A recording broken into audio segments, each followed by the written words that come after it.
often have you felt restricted to spiritual practices that often seem outdated and of little relevance in today's world? Are you discouraged to express your own creative talents and develop spiritual practices that are uniquely you? The Liturgical Rebels podcast is for people like you who want to reimagine and reconstruct their faith and spiritual practices. It's for those who want to reshape belief and journey closer to God's wholeness with peace, justice, and flourishing, not just for themselves, but for the earth and all its inhabitants.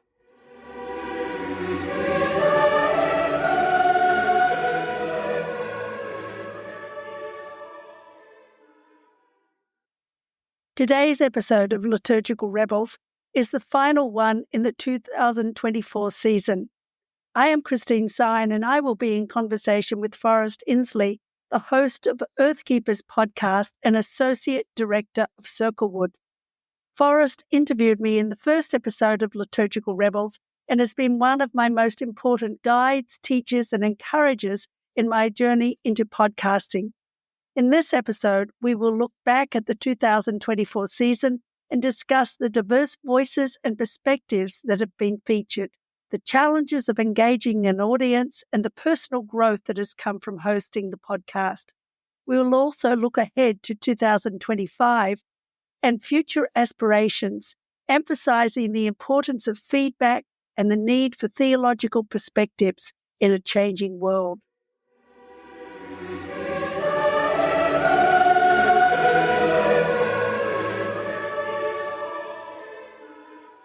Forrest, thank you so much for agreeing to close out this year's episodes of Liturgical Rebels with me.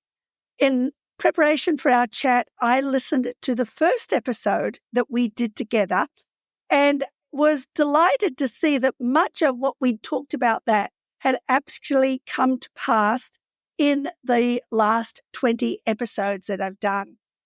I'm hoping that in this one, we can talk about what has been accomplished and how we've accomplished the goals, and of course, both the highlights and then looking ahead to what are at least my hopes and dreams for next year's episodes. This has been a wonderful kind of start to me. I'm really enjoying this and I'm looking forward to continue doing it. Yeah, well, I'm glad to be here and glad to see that you're still broadcasting after a year. I will say that's maybe one of your best accomplishments at this point is staying the course, right? Stay in the course and you see a future for the podcast. Honestly, a lot of people start with great intentions and quit after just a few episodes when they realize how much work it really takes. But kudos to you for actually producing something of a really high caliber, I think, even in just your first season. So well done. Well, thank you, Forrest. And it has been a lot more work than I expected, I must say. A very high learning curve, but one that I have embraced with great enthusiasm because I think I like new challenges. And it has certainly been that for me in so many different ways, and but in good ways. And I'm glad that it's kind of a lot of people have told me how much they've appreciated it, and that has been a delight for me as well. Yeah, I'll admit to a little bit of jealousy because you apparently find it very easy to contact and recruit big names. I think that's because people know you from your other venues of communication, your other channels. So that's really nice. And you've actually even helped me to get some guests on the Earthkeepers podcast. So I appreciate that. Wonderful. Yes. Well, and I think part of that is that I'm married to Tom Sine. Sure. And his name still carries a lot of traction in many people's minds. So it really has helped. You're right. And I'm very fortunate in that regard. And I'll tell you that one of my favorite episodes was actually the one that you and I recorded together with Brian McLaren. But I realized, just from the very beginning, you're reminiscing with him about a conference you attended and eating tomatoes from your garden. And I thought, all right, they live in a different world. They're at a higher level of connection than I can never hope to be, but still, I enjoyed being part of that conversation, and I enjoy generally the familiarity and I guess just connection that you enjoy with so many people in this world of rethinking, reimagining faith praxis. It inspires me. It really does. Well, thank you. And I said to somebody recently, I said, I can't imagine really interviewing people that I don't know in some Hmm. ways. Yeah. And fortunately, Tom and I have got a huge network of connections all over the world. And I'm hoping that I can continue to draw on those connections and connections of connections as well in order to continue to provide hopefully rich uh, input for people over hopefully more than another year. That's my Yeah. hope. Yeah. Yeah. Well, I'd like to maybe have our listeners remember back about this podcast and think about the people you have interviewed. Who are some of the people you have interviewed, and why have you chosen them in particular to launch this podcast? Well, I have tried to interview a variety of people from around the world who, from my perspective, think outside the box in terms of what worship looks like and in terms of what spiritual practices look like. So I have interviewed artists like Scott Erickson, like Mary Fleeson, who's a Celtic artist, and a couple of iconographers that I thoroughly delighted in. One of them was Kelly Lattimore, and the other one, who does wood prints, is Craig Yingst. And all of those, I think, were just a great background in terms of the kinds of things that I want people to think about, because they all present Christian art, in inverted commas, in a way that is not the traditional way for us to think about it. And similarly with poets. My favorite poet that I interviewed was Drew Jackson, African-American poet who has got 2 fantastic books of poems out and is a growing presence, I think, on Instagram because of the daily reflections that he puts up and the poetry that he continues to write. And I was just very privileged to be able to interview him in the early stages. And then theologians, you mentioned Brian McLaren, who has moved further and further outside the box, at least from many people's perspective. And it was a delight to be able to talk to him as well. But I also delighted in, I think Brian Edgar was one of the people I really delighted in, an Australian theologian who wrote a book, The God Who Plays. And as he said, his is not a theology of play, but a theology of a playful God. And I think that that's something, reading his book and listening to him, that really stretched me and was just a wonderful uh, expansion, I should say, of my own theological perspectives of the God that I follow. Christine Valters Paetner, in a similar way, really stretching me because of her Celtic background and her Catholic background, and a variety of people like that that I've really enjoyed listening to I suppose, interviewing, I should say, not listening to. Well, I have listened to them as well, but interviewing them over this last year. Mm-hmm. Yeah. Yeah. What have been really the highlights for you? You talked about some of them just now, but Uh-huh. are there some that really perhaps challenged you in ways that you didn't expect? Uh, yes, I think that they have. I think that Brian Edgar, that I just mentioned, challenged me to think about playful God, which, even though, I talk about walking in awe and wonder, I hadn't really thought of God being at heart a playful God. And I both very much enjoyed reading his book and listening to what he had to say, that kind of helped me to reorient my thinking about who God is at heart. Because we kind of grow up with an idea of such a serious God. And yet this idea that God is playful is something that I think is both revolutionary, but in many ways also very necessary for us. And so he was, in some ways, I think, one of the most challenging people from a personal perspective of my own theology that I talked to. The other one was probably John Philip Newell. I loved talking to John Philip Newell. I've been reading his books for many years, but talking to him kind of brought it to a new level because, again, he's somebody who has been on an obvious journey of moving from almost fundamentalist faith through to a perspective of Christian faith that many would find very stretching.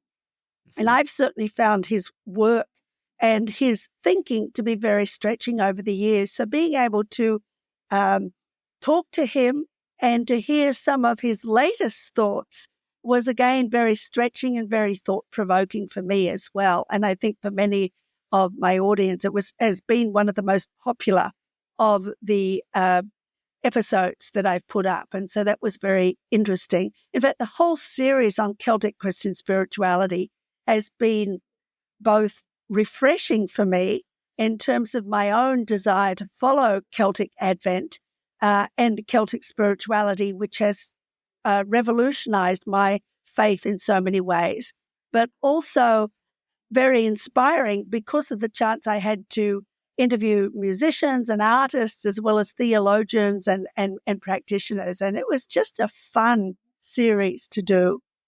Mm-hmm. What about for you? What have been the highlights that you've seen in this season?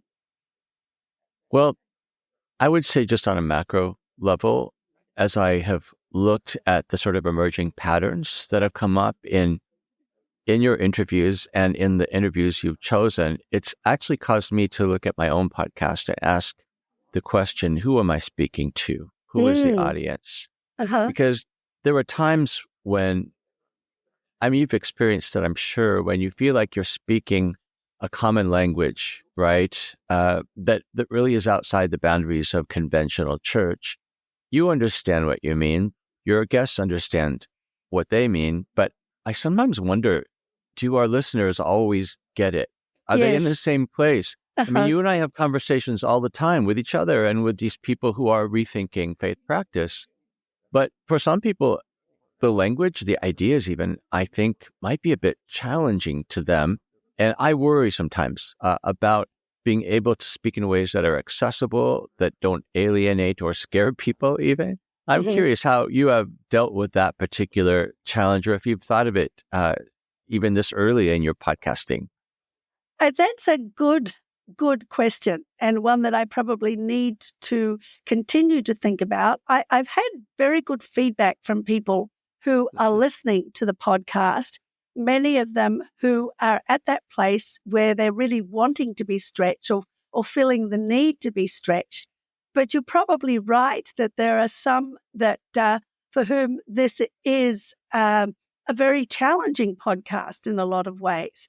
I'm interested that the first episode that you and I did together continues to have quite a number of views, because I think that people are using that in some ways as an anchor to say, is this something I really want to be listening to? Is this podcast in a place that I can connect to? And hopefully, as they listen to what we talked about over 6 months ago now, they can say, yes, I do want to connect to this and may continue to. But I'm sure that there are people that start to listen and think, whoa, this is definitely outside the kind of boundaries that I find acceptable. Now, of course, in some ways, I've been doing the podcast in conjunction with my writing, both on God Space Light and increasingly on Substack. And I think that part of my desire is to help people connect the interviews that I do on the podcast with some of what I'm saying on my blog and on Substack as well, because I think that can help people to understand more of where I'm at and where I'm hoping that they will continue to move into as well. Yeah, that's probably a good challenge for me, actually, to think about that, the sort of multi-channel ways of communicating. which kind of reify and support each other. I Uh-huh. will say that this question came up for me just recently about audience. I interviewed Victoria Lewis, the founder of the Wild Church movement. And about halfway through the conversation, I was just thinking, here we are talking about becoming edge walkers and practicing wild spirituality and learning to have a relationship with a tree. I just thought there are people probably who are their hand is hovering over the off button, right? So right in the middle of the podcast, I said, to all our listeners, just so you know, Victoria and I really love Jesus. Yes. We really are committed to the church as well. So I found myself having to translate at times and maybe think about being more accessible in the language I use. But you asked me about highlights of the season. And besides that episode with Brian McLaren, maybe my favorite is the episode that you did with Tom. Mm. And probably the value was more personal for me Mhm. because I know you're both friends. But in that conversation about Celtic spirituality, Celtic theology, you really came off as having distinctly different approaches, right? I Mm. mean, every time Tom talked about maybe the applicability of Celtic thinking, he kind of gravitated toward issues of social justice, Uh-huh. right? Which very Yes. Tom, but I've never heard him maybe state those positions so clearly. When you, on the other hand, talked about Celtic spirituality, you tended to focus way more on environment, Mhm. and on hospitality as Mhm. well. So it was really nice actually to hear that balanced perspective that between the two of you, you really present to all of us. So I liked that episode very much. Mm. Oh, good. Go ahead. Yeah. Well, I You was know, just thinking about that because it's true. We Mhm. have different perspectives and we Mhm. balance each other. And I think that's For always sure. been very important for us as a Absolutely. couple. Um, Yeah. Yeah. You know, that the episode with Kelly Lattimore, the guy yes. who paints icons, it was very disturbing to me, but in a Mm. good way, I think, because he is painting icons. He's changing icons up to incorporate different messages, different images than one would normally see in iconography. And you and I have both learned about traditional iconography, and we know that it's important that icons should be reproduced, not created, right? Yes. And so when he's talking about, making an icon that reflects the conflict in Gaza by putting refugees into it, I mean, all of my buttons are being pushed. It's like, who does he think he is to change centuries of tradition, right? And, Mhm. and to play with this format that some people revere and respect for its stability. At the same time, I thought, yes, but isn't that maybe what the church needs right now? Yes. Is especially young people to stand up and say, this is not working anymore. There have to be different ways forward. And sometimes letting go of the past is really critical in order to move on to a future uh, that makes more sense, I think, to the world. So I would say that was maybe the hardest episode for me Mm. to listen to, but I'm glad I listened to it, Mm. honestly. Mm. Yeah. I can imagine that. And I think for me, uh, the the whole thing of messing with traditions, of course, is part of what Liturgical Rebels is about. And partly, I think, because I grew up in the Southern Hemisphere, where, in fact, I had a really good discussion recently with my nephew, who is an Anglican vicar in Sydney, Australia. How do you practice Advent in in the middle of summer? And he said, Yeah. it's so difficult because he said so much of what we hear comes from the Northern Hemisphere. And we shared about some of the differences and how you accept that challenge. But because I grew up with that, I've always felt that need, I think, to kind of mess with traditions and help people think about how do we uh, take the traditions and reinterpret them in our own kind of environment, whether it be a different seasonal environment, because I think about people who live at the equator as well, um, who have never seen snow in their life. And they see all these things that show snow in the story. And, so how do we interpret that? And in a way that they can understand. And that's, I think, an increasing passion for me. And so I want to disrupt people's thinking and to help them think, I don't know whether calling what Kelly Lattimore does icons is helpful or not, because they are like icons, but they're not a traditional iconic form, I suppose. And so it's a challenge, and finding fresh language that people are able to understand, I think, is part of the challenge that we face. Yeah, absolutely. Let me follow up on that question, actually, in the realm of challenges. Taking on a podcast is, as you know, hard work. Yes. It's a commitment that is a little scary in some ways because it's so public, right? Uh-huh. But I'm wondering, what are some of the challenges that you've faced in hosting a podcast, and what effect has that had on your day-to-day life? Well, firstly, as I mentioned earlier, it has been a lot more work than I expected. A very steep learning curve, which I feel I have not reached the top of yet. Learning in terms of how do you line up interviews and how do you make sure you've got all the different elements necessary for putting an episode together. For example, just a simple thing, when I've been away for the last few weeks, got back and realized about 12 hours before the last episode was supposed to go up that I hadn't done the exit part, the outro. And it's so easy to forget these little detail parts that need to be put together in order to get an episode up. And then there are things like pulling out sound bites so that you're going to get stuff up onto social media. And I'm still not good at that because I find it a little overwhelming still to have to continue to kind of work on the next bits. Doing the interview is great for me, but I'm realizing more and more that I can't kind of just heave a sigh of relief and get it up and that's it. There are a lot more steps that are involved if I want to get it out to a broader audience. And I'm still learning a lot of those steps, and I'm not always comfortable with those steps. So it's a continuing challenge.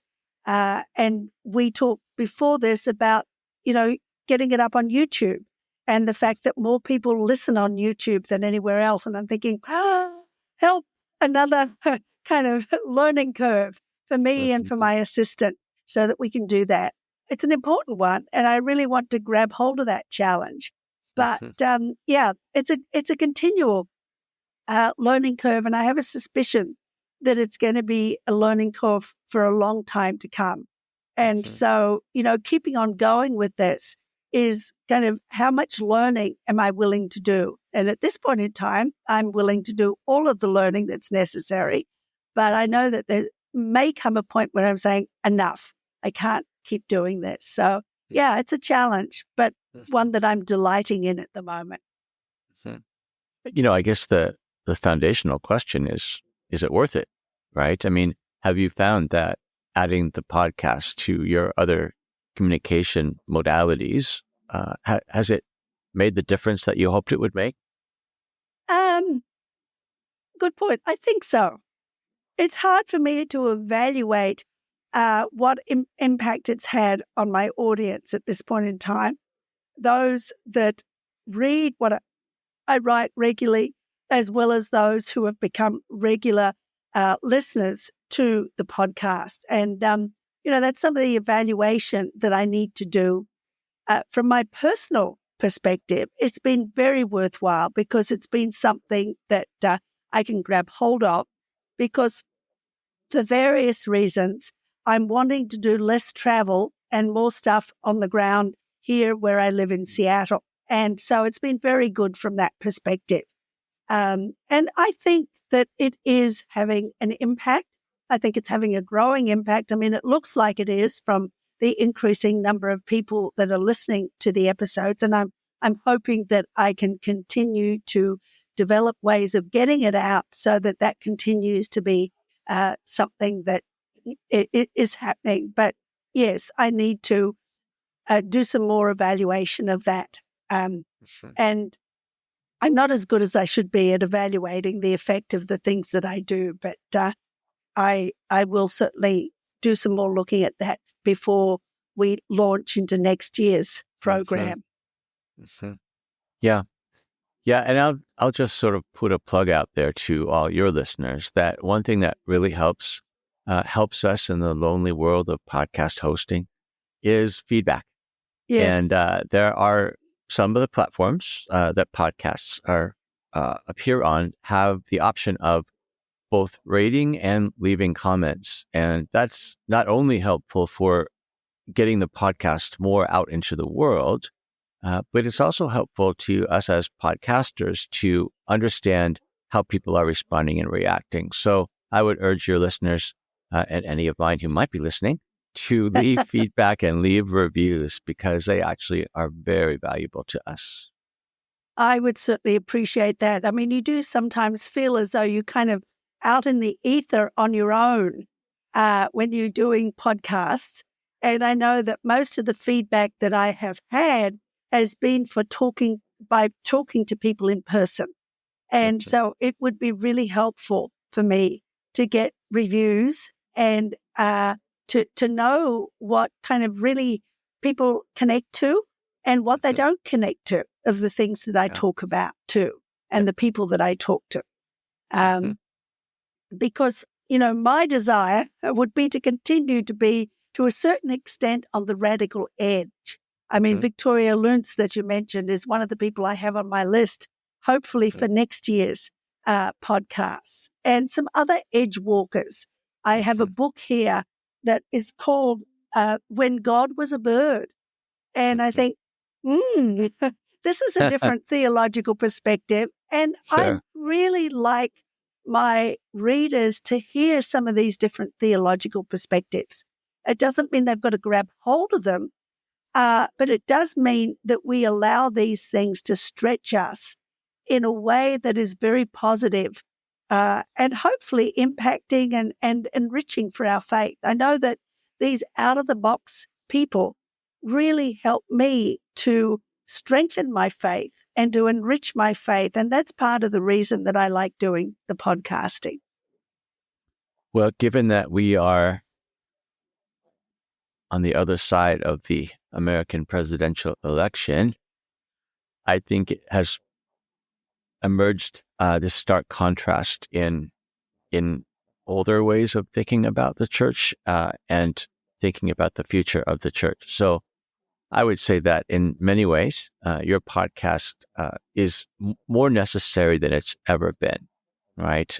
For our survival, really, and for imagining what could come in the future in terms of new, fresh, life-giving expressions of church. So I think that in itself, the times are really justifying the need for this podcast in such enormous ways.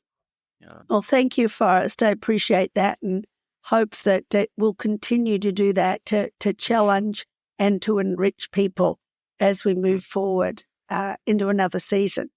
That I realize, I'm kind of breathing a sigh of relief and thinking this is the last for this season and the last for the year. But I'm thinking I can't breathe a sigh of relief because I've got to start getting ready for next year. Yeah, right. Well, speaking of next year, when you look ahead, what are your hopes and your dreams for the next season? Well, I'm thinking I would like to do some looking at the liturgical calendar. What does it look like today for people? Why does it matter? Firstly, because for a lot of people in terms of Christian faith, it doesn't matter. I know. Yes, there's Christmas and there's Easter, but that's about all that seems to matter on the liturgical calendar. But I'd like to do some exploration with different people on the liturgical calendar and why does it matter? Why does it matter in the Northern Hemisphere And why does it matter in the Southern Hemisphere? Because obviously it is different. And I've enjoyed over the last few years reading books that give those different perspectives. And how can we look at it as a Southern Hemisphere person? How can we look at it as a Northern Hemisphere person and in the modern age, rather than, kind of as it was when it was developed over 1,000 years ago? So that's where I'd like to start next year. I'd also like to look at different theological worldviews, particularly looking at some Indigenous worldviews, not just here in North America, but again, from some other parts of the world as well. I'm hoping that I can talk to some African theologians, maybe Australian theologian, Indigenous theologians, I should say, and maybe South African as well. There's some that I need to really look at. One person I'm really looking forward to talking to is Sarah Augustine, who heads up the Mennonite group Dismantling the Doctrine of Discovery, and looking at the whole idea of the discovery of America when the white people arrived. And, I've been very challenged by what she has to say and what other Indigenous peoples have to say. And I'm really wanting us to think about how this affects the way that we practice our faith. And obviously there are others in other parts of the world. I'm planning actually a series that I think will probably start with Earth Day for looking at those that are very concerned about nature and a much more ecologically centered way of looking at faith. I'm certainly hoping that the people from Circlewood and Earthkeepers will be some of my guests for that, as well as Victoria Luntz and some of the others who are doing things like Wild Church and Forest Church and maybe Dinner Church, some of these different kind of iterations of a more ecologically focused way of looking at the world. So that's some of where I'm hoping to go next year. I haven't kind of at this point in time lined up any of these people to talk to, but that's some of where I'm hoping that I might be able to go next year. So definitely pursuing this kind of a radical approach to theology and to spiritual practices, but hopefully in a way that is going to strengthen our faith. As I said in that first episode, I'm not so much interested in helping people dismantle their faith, but in, I should say, in deconstructing their faith, but in reconstructing their faith so that it has more of a worldview that I think is more in keeping what Jesus would have spoken into in that first century. Well, you're about to take a break, and so probably the next episode that they hear of this podcast is going to be in January, if I'm not mistaken. Yes. What do you want to say to your listeners as they enter into this time? And what do you want them to think about, perhaps, in December, while the podcast is not being broadcast? Well, as many of my listeners know, I wrote a book this year called Celtic Advent, Following an Unfamiliar Path. And I think that part of what I am seeing this Advent time, in a way I feel almost prophetically, that this is a time to be looking at an unfamiliar and in some ways unconventional path to the future. I think that it's a time that I would like to challenge my listeners to think about, what are the new things that God is saying to you as you look ahead? What are maybe the new ways to approach the future? And that's some of what my book, Celtic Advent, is is helping people to think about new ways to think about the future, new foundations that need to be formed. And I think that Advent and Christmas are a perfect time to look at some of those new kind of approaches and developing not just new foundations, but new practices that can help strengthen us as we move into the future. Well, congratulations on surviving your first season. Yeah. I Thanks, think you should be Forrest. really proud of what you've created. I am. It's a wonderful podcast. Oh, thank you, Forrest. And I appreciate your help in putting it together and in helping me with this last episode, just as you did with the first episode too. Thank you. You're so welcome. In today's episode of Liturgical Rebels, I have been in conversation with Forrest Inslee, the host of Earthkeepers podcast and Associate Director of Circlewood. We looked at the 2024 season and discussed the diverse voices and perspectives that have been featured, as well as the challenges of engaging an audience and the personal growth that came from hosting the podcast. We also looked ahead to 2025 and future aspirations, emphasizing the importance of feedback and the need for new theological perspectives in a changing world. This is the final episode of the 2024 season of Liturgical Rebels, and I hope that you have enjoyed it. I appreciate your feedback and your suggestions for the future. I am Christine Sine, author of Celtic Advent, Following an Unfamiliar Path, a new devotional book that guides us through the 40 days of Celtic Advent beginning on November 15th. I hope that you will join us in this important season of celebration. I will be posting regularly on Substack as we move through the season to Christmas. My other books include The Gift of Wonder and Digging Deeper, The Art of Contemplative Gardening. All my books are available on Amazon. I also facilitate the Godspace Light website and write regularly on Substack. If you enjoyed this episode, don't forget to hit like and subscribe to the podcast. Please also share it with your friends or join me on Substack, Instagram, or Facebook.